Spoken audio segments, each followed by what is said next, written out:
1.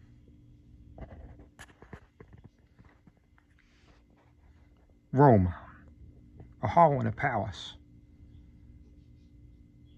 Alessandra and Castiglione. Alessandra.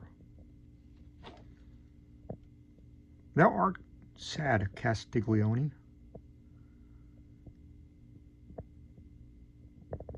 Castiglione. Sad, not I. Oh, I'm the happiest man in Rome. A few days more, thou knowest, my Alessandra, will make thee mine. Oh, I am very happy. Alas, methinks thou hast a singular way of showing thy happiness. What ails thee, cousin of mine? Why didst thou sigh so deeply? Cass. Did I sigh? I was not conscious of it. It is a fashion, a most silly fashion I have when I am very happy. Did I sigh? Alas.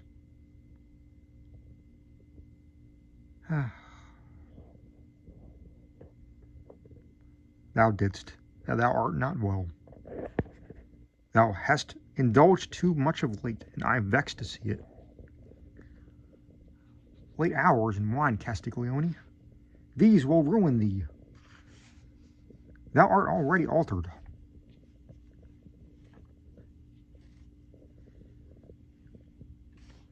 Thy looks are haggard. Nothing so wears away. The constitution is the late hours and wine. Cass, musing. Nothing, fair cousin, nothing. Not even deep sorrow wears it away like evil hours in wine. I will amend. Alas, do it. I would have thee drop thy riotous company too. Fellows low-born, ill-suit, the like with old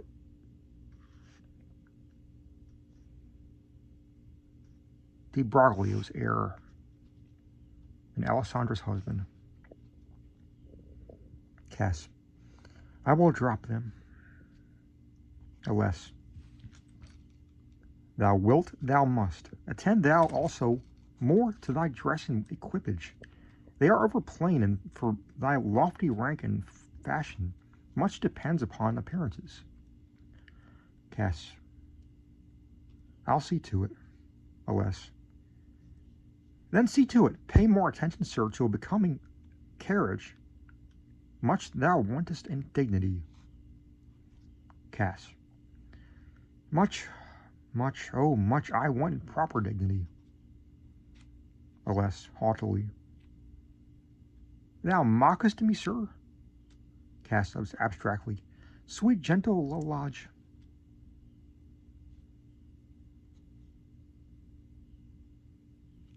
Alas, heard I aright? I speak to him, he speaks of Lolage. Sir Count. Places her hand on his shoulder. What art thou dreaming? He's not well. What ails thee, sir? Cass, starting. Cousin, fair cousin, madam, I crave thy pardon. Indeed, I am not well. Your hand from my shoulder, if you please. This air is most oppressive. Madam, the Duke. Enter Di Broglio. Di Broglio. My son, I have news for thee. Hey? What's the matter? Observing Alessandra. In the pouts? Kiss her, Castiglione. Kiss her, you dog, and make it up, I say, this minute. I have news for you both. Politian is expected hourly in Rome. Politian, Earl of Leicester. We'll have him at the wedding. 'Tis his first visit to the imperial city. Alas, what? Politian of Britain, Earl of Leicester? De Broglie. The same, my love. We'll have him at the wedding. A man quite young in years, but grey in fame. I have not seen him, but rumor speaks of him as of a prodigy. preeminent in arts, in arms, in wealth, and high descent. We'll have him at the wedding. Alas, I have heard much of this Politian, gay, volatile, and giddy.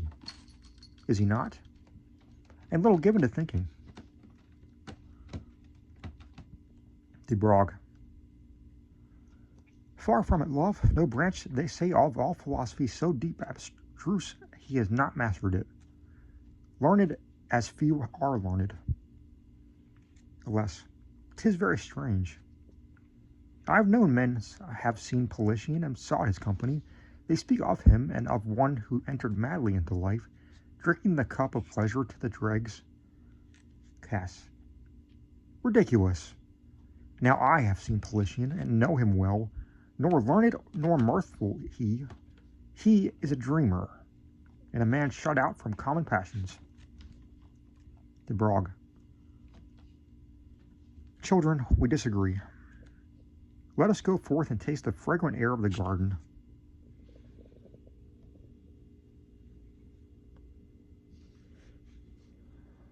Did I dream, or did I hear Politian was a melancholy man? Exeunt.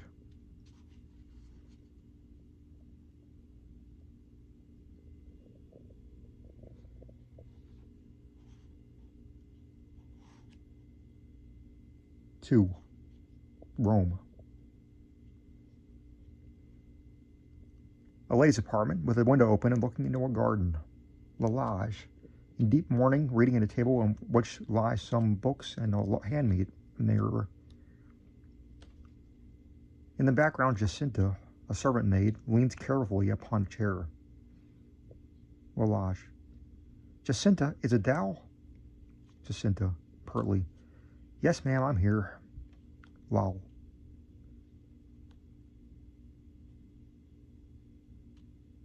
I did not know, Jacinta, you were in waiting. Sit down. Let not my presence trouble you. Sit down, for I am humble, most humble. Yes. Aside. 'Tis time. Jacinta seats herself in a sidelong manner upon the chair, resting on her elbows upon the back and regarding her mistress with a contemptuous look. Lalage continues to read.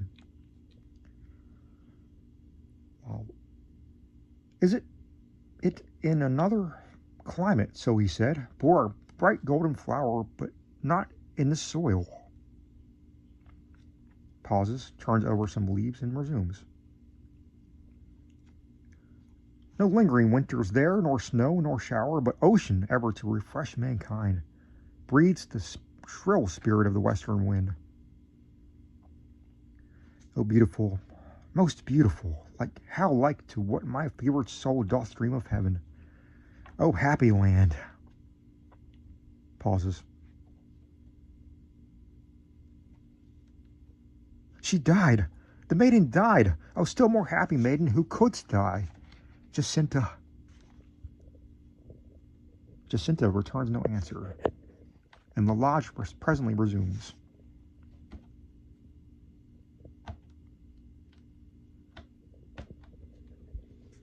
Again, a similar tale told of a beauteous dame beyond the sea. Thus speaketh one Ferdinand in the words of the play.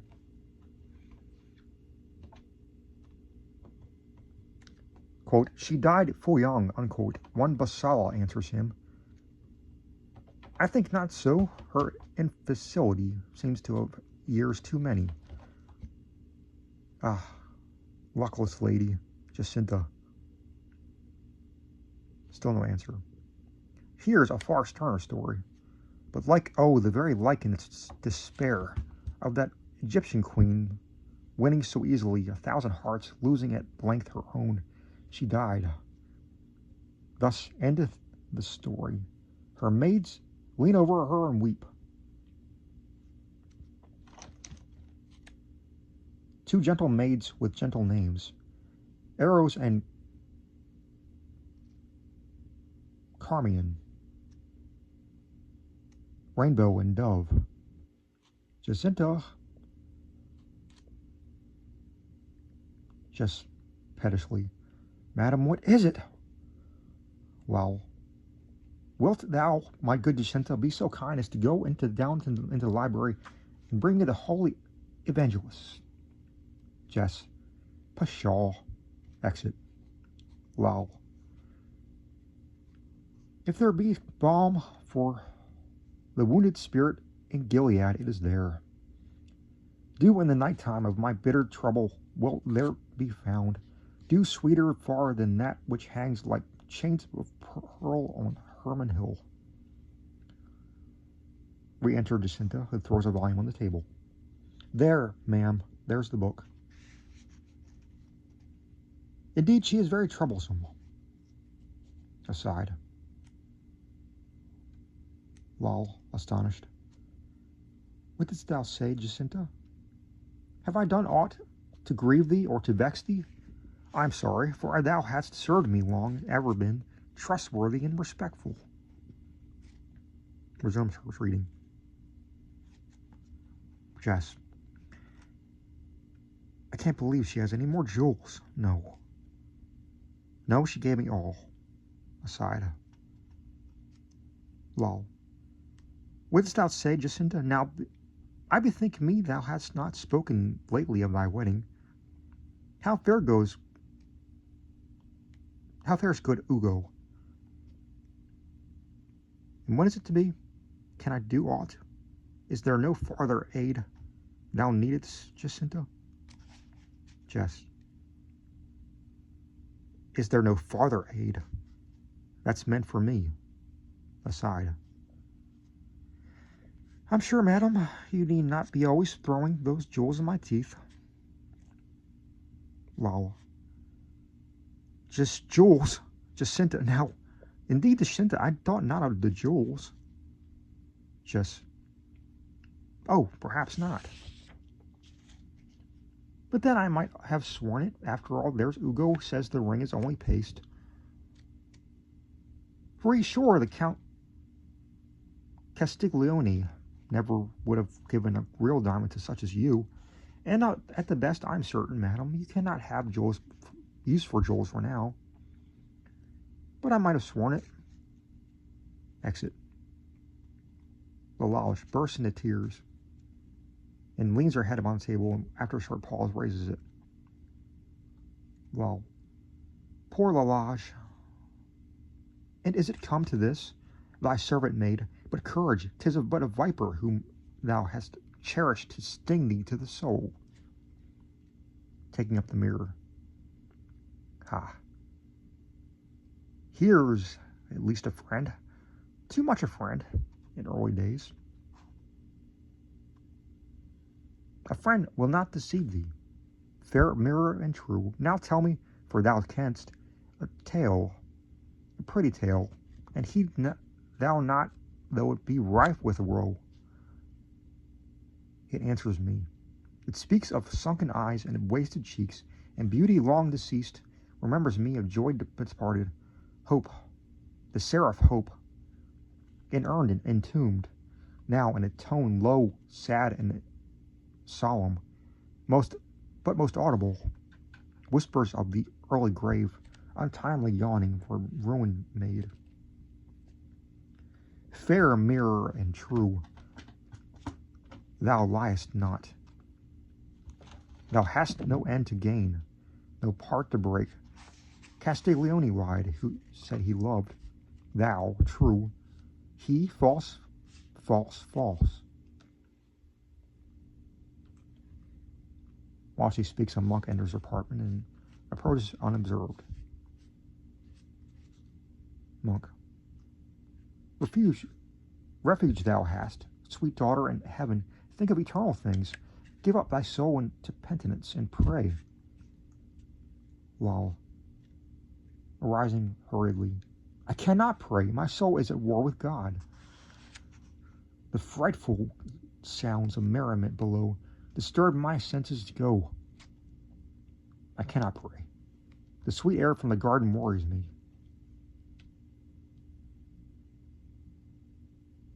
Thy presence grieves me. Go. Thy priestly raiment fills me with dread. thy ebony crucifix with horror and awe. Monk. Think of thy precious soul. Lol. Think of my early days. Think of my father and mother in heaven. Think of our quiet home and the rivulet that ran before the door. Think of my little sisters. Think of them. And think of me. Think of my trusting love and confidence, his vows, my ruin. Think. Think of my unspeakable misery. Begone. Yet stay. Yet stay. What was it thou saidst of prayer and penitence? Didst thou not speak of faith and vows before the throne? Monk. I did. Well, 'tis well. There is a vow where fitting should be made. A sacred vow, imperative and urgent. A solemn vow. Monk. Daughter, this zeal is well. Well, father, this zeal is anything but well. Canst thou a crucifix fit for this thing? A crucifix whereon to register this ancient vow? He hands her his own. Not that. Oh, no. No, no. Shuddering. Not that, not that. I tell thee, holy man, thy raiments and thy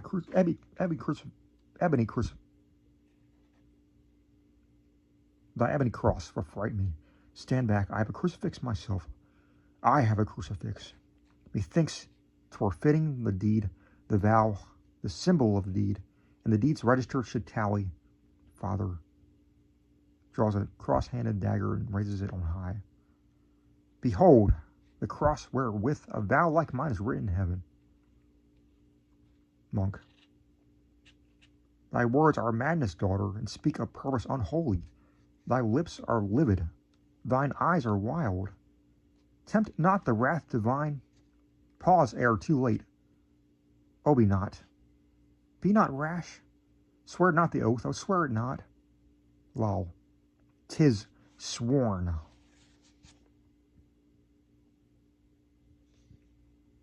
Three. An apartment in a palace. Politian and Baldassar. Arouse thee now, Politian. Thou must not. Nay, indeed, thou shalt not give way into these humors. Be thyself, shake off the idle fancies that beset thee, and live, for now thou diest. Politian. Not so, Baldassar, surely I live. Bal.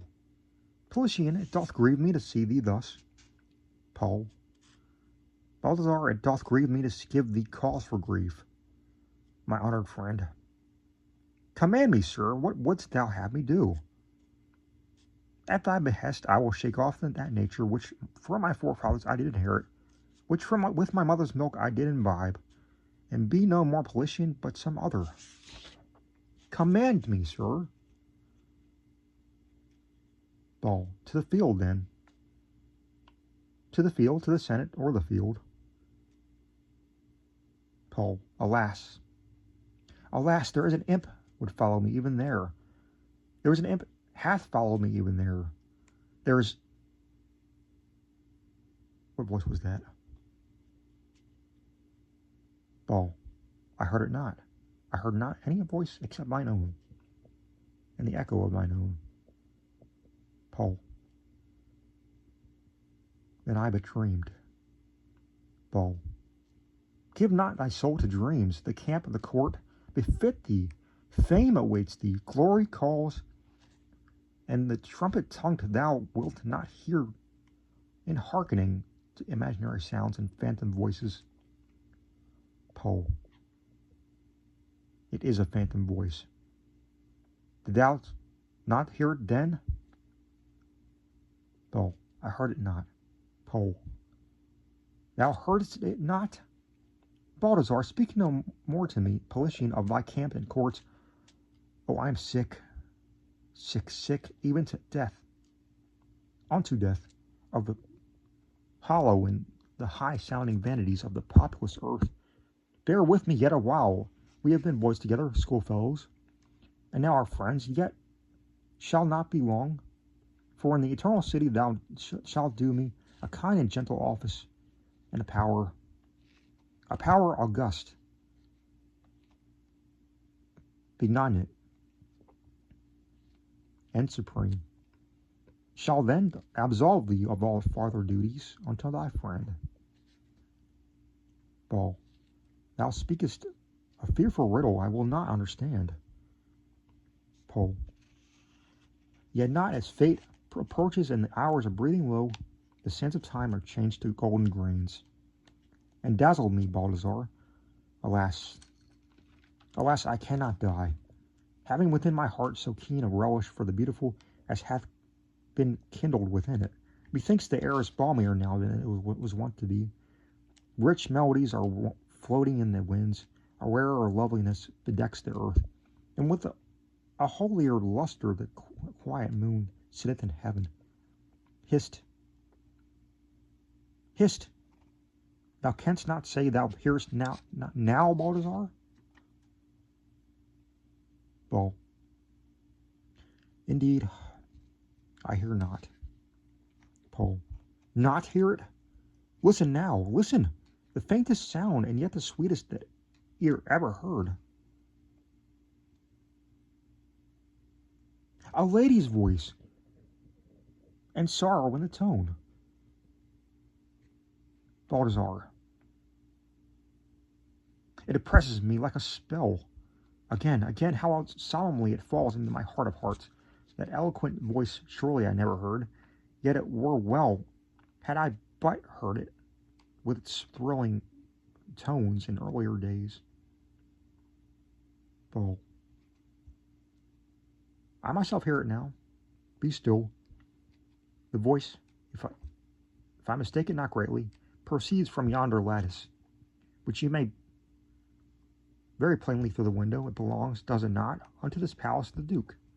The singer is undoubtedly beneath the roof of his excellency, and perhaps is even that of Alessandra, of whom we spoke, and of the betrothed of Castiglione, his son and heir. Pole. Be still, it comes again. Voice very faintly. And is thy heart so strong as for to leave me thus, who hath loved me so long, in wealth and woe among? And is it thy heart who's so strong as to leave me thus? Say nay, say nay. Ball. The song is in English, and I've often heard it in merry England, never so plaintively. Hist, hist, it comes again. Voice more loudly. Is it so strong as for to leave me thus, who hath loved me so long, in wealth and woe among? And is thy heart so strong as for to leave me thus? Say nay, say nay. Ball. 'Tis hushed as in is all is still. Pole. All is not still. Ball. Let us go down. Pole. Go down, Balthazar, go to. Ball. The hour is growing late. The Duke awaits us. Thy presence is expected in the hall. Below. What ails thee, Earl Politian? Voice distinctly. Who hath loved thee so long, in wealth and woe among? And is thy heart strong, so strong? Say nay, say nay. Ball. Let us descend. 'Tis time, Politian. Give these fancies to the wind. Remember, pray, your bearing love lately savored much of rudeness. Unto the Duke arouse thee, and remember. Pole. Remember? I do. Lead on. I do remember. Let us descend. Believe me, I would freely would give the broad lands of my earldom to look upon the face hidden by yon lattice, to gaze upon that veiled face, and to hear once more that silent tongue. Ball. Let me beg you, sir, descend with me. The Duke may be offended. Let us go down, I pray you. Voice loudly. Say nay, say nay. Pole. Aside. 'Tis very strange. Methought the voice chimed in with my desires and bade me stay. Approaching the window. Sweet voice, I heed thee, and will surely stay. Now be this fancied by heaven, or be it fate, still will I not descend, Baldassar. Make apology unto the Duke for me. I did not go down tonight. Ball, your lordship's pleasure shall be attended to. Good night, Politian. Pole, good night, my friend, good night.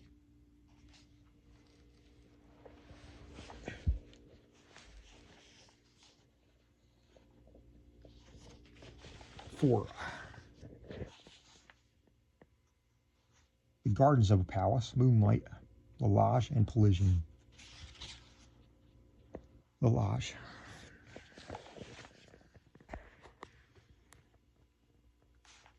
And dost thou speak of love to me, Politian?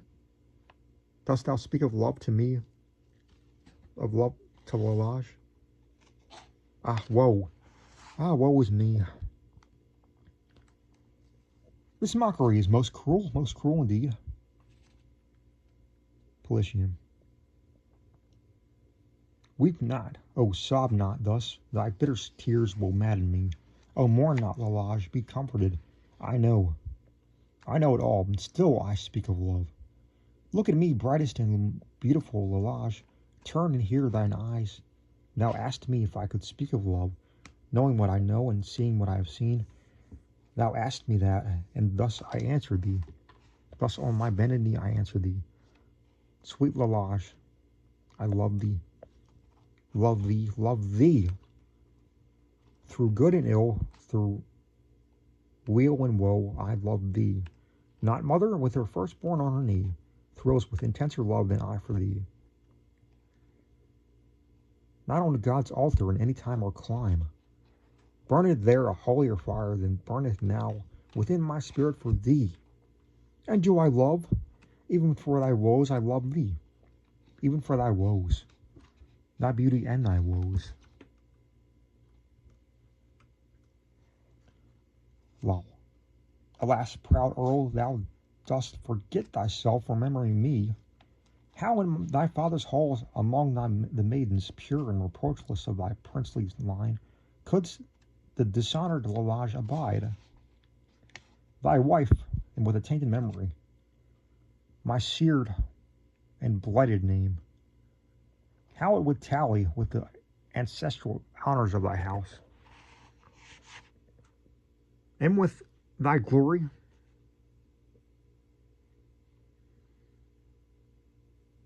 Paul, speak not to me of glory. I loathe the name. I do abhor the unsatisfactory and ideal thing. Art thou not Lalage and I Politian? Do I not love? Art thou not beautiful? What need we more? Ha! Glory. Now speak not of it. By all I hold most sacred and most solemn, by all I hope my wishes now, my fears hereafter, by all I scorn on earth and hope in heaven, there is no deed I would more glory in than in thy cause to scoff at this same glory and trample it under thy foot.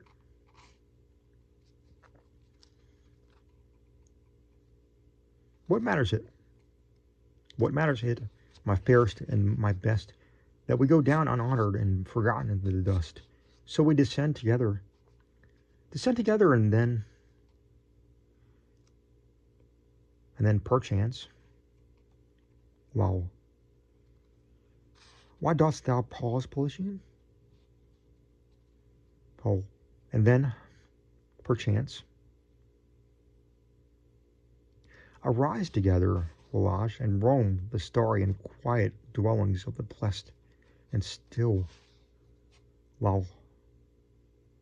Why dost thou pause, Politian? Pole. And still together. Lol. Now, Earl of Leicester, thou lovest me, and in my heart of hearts I feel thou lovest me truly. Pole. Oh, Lalage, and lovest thou me? Lol hissed. Hush, within the gloom of yonder trees.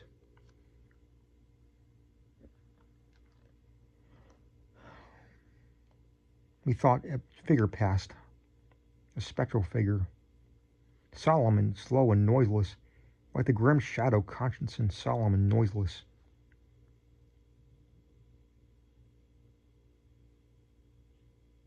Whilst the crossing returns. I was mistaken. 'Twas but a giant bow, stirred by the autumn wind. Politian.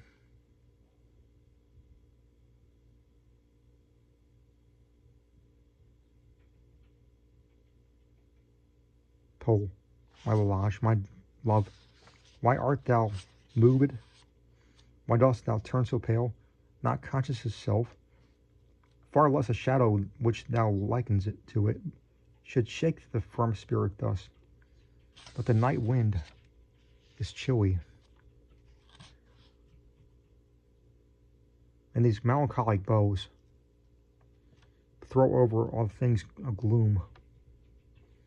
While, Politian, thou speakest to me of love. Knowest thou the land with which all tongues are busy? A land now new found, miraculously found.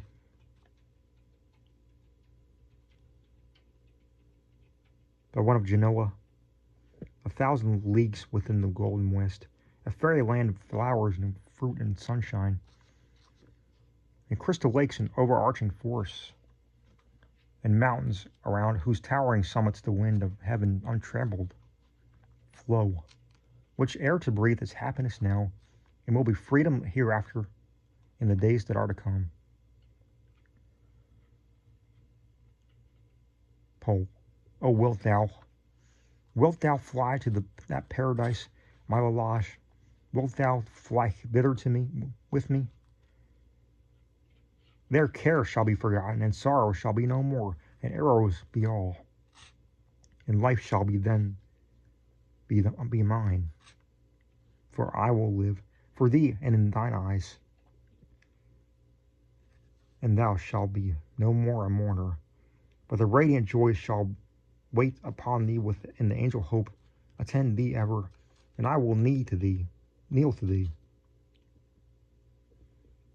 and worship thee, and call thee my beloved, my all, my oh, wilt thou, Lalage, fly thither with me? Lo, deed is to be done. Castiglione lives, Pole, and he shall die. Well, after a pause, and he shall die. Alas, Castiglione die? Who spoke the words? Where am I? What was it he said? Politian, thou art not gone. Thou art not gone, Politian. I feel thou art not gone. Yet dare not look, lest I behold thee not. Thou couldst not go. With those words upon thy lips, oh, speak to me, and let me hear thy voice. One word, to say that thou art not gone. One little sentence, to say that how thou dost scorn, how thou dost hate my womanly weakness. Ha, thou art not gone. Oh, speak to me. I knew thou would not go. I knew thou would not, couldst not, durst not go. Villain, thou art not gone. Thou mockest me. And thus I clutched thee. Thus, he is gone. He is gone. Gone. Where am I? 'Tis well. 'Tis very well. So that the blade be keen and the blow be sure. 'Tis well. 'Tis very well.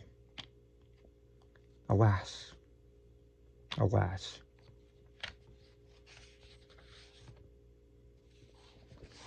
5. The suburbs, Politian alone. Politian. This weakness grows upon me. I am faint. and much I fear me ill. It will not do to die ere as I have lived. Stay thy hand, O Azrael, yet a while, prince of the powers of darkness in the tomb. O pity me, O pity me, let me not perish now, in the budding of my paradisial hope.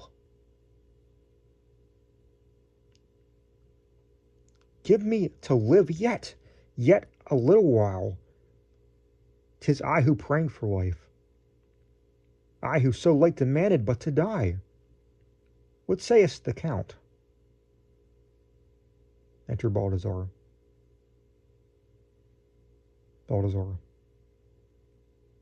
That, knowing no cause of quarrel or feud between the Earl of Politian and himself, he doth decline your cartel. Pole. What didst thou say? What answer was it you brought me, good Balthazar? With what excessive fragrance the zephyr comes, laden from yonder bowers, a fairer day, or one of more worthy Italy, methinks, no mortal eyes have seen. What? Said the Count. Ball. That he, Castiglione, not being aware of any feud existing, or any cause of quarrel between your lordship and himself, cannot accept the challenge. Pole. It is most true. All this is very true. When saw you, sir? When saw you now, Balthazar, in the frigid, ungenial Britain, which we left so lately, a heaven so calm as this, so utterly free from the evil taint of clouds? And did he say? He did say? Ball. No more, my lord, than I have told you, sir. The Count Castiglione will not fight, having no cause for quarrel. Pole.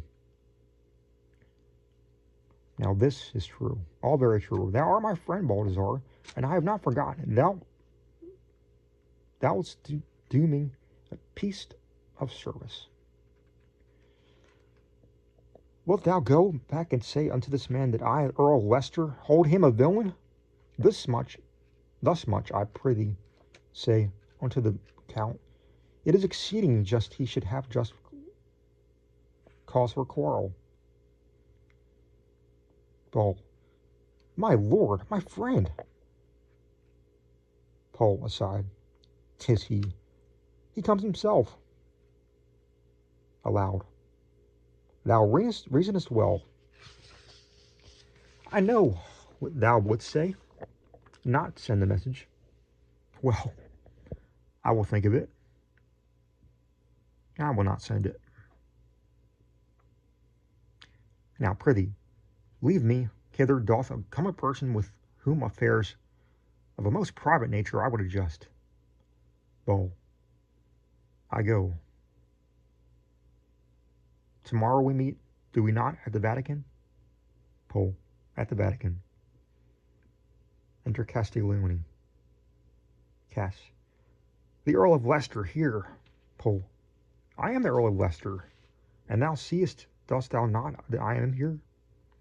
Cass. My lord, some singular mistake. Misunderstanding hath without doubt arisen. Thou hast been urged thereby in heat of anger to address some words most unaccountable in writing to me, Castiglione, the bearer being Balthazar, sheriff of Surrey.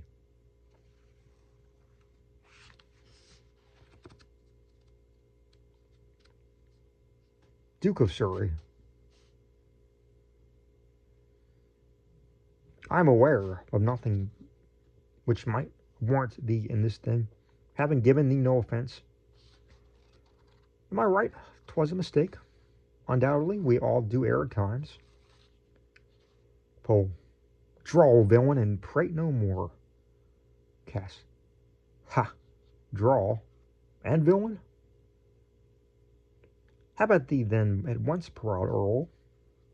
Pole, drawing. thus to the expiatory tomb. Untimely sepulchre, I do devote thee in the name of Lalage. Cass, letting his fall his sword and recoiling to the extremity of the stage. Of Lalage, hold off thy sacred hand. I avaunt, I say. Avaunt, I will not fight thee. Indeed, I dare not. Pole. Thou wilt not fight me, didst say, Sir Count? Shall I be baffled thus? Now this is well. Didst say thou darest not? Ha! Cass, I dare not, dare not. Hold off thy hand with that beloved name so fresh upon thy lips. I will not fight thee. I cannot, dare not. Pole. Now, by my halidom, I do believe thee, coward. I do believe thee. Cass. Ha! Coward. This may not be. Clutches his sword and staggers toward Politian, but his purpose is changed before reaching him, and he falls upon his knee at the feet of the Earl. Alas, my lord, it is most true. In such a cause I am the veriest coward. Oh, pity me. Pole greatly softened. Alas, I do. Indeed, I pity thee. Cass, in the lodge. Pole. Scoundrel, arise and die. Cass. It needeth not be. Thus. Oh, let me die thus upon my bended knee. It were most fitting that in this deep humiliation I perish. For in the fight I will not raise a hand against the Earl of Leicester. Strike thou home. Baring his bosom. Here is no let or hindrance to thy weapon. Strike home, I will not fight thee. Pole. Now's death and hell. Am I not sorely, grievously tempted to take thee at thy word? But mark me, sir. Think not to fly me thus. Do thou prepare for public insults in the streets, before the eyes of the citizens, and I'll follow thee. Like an avenging spirit I'll follow thee, even unto death. Before those whom thou lovest, before all Rome I'll taunt thee, villain. I'll taunt thee. Dost hear, with cowardice, thou wilt not fight me? Thou liest, thou shalt. Exit. Cass. Now this, indeed, is just, most righteous, and most just, avenging heaven.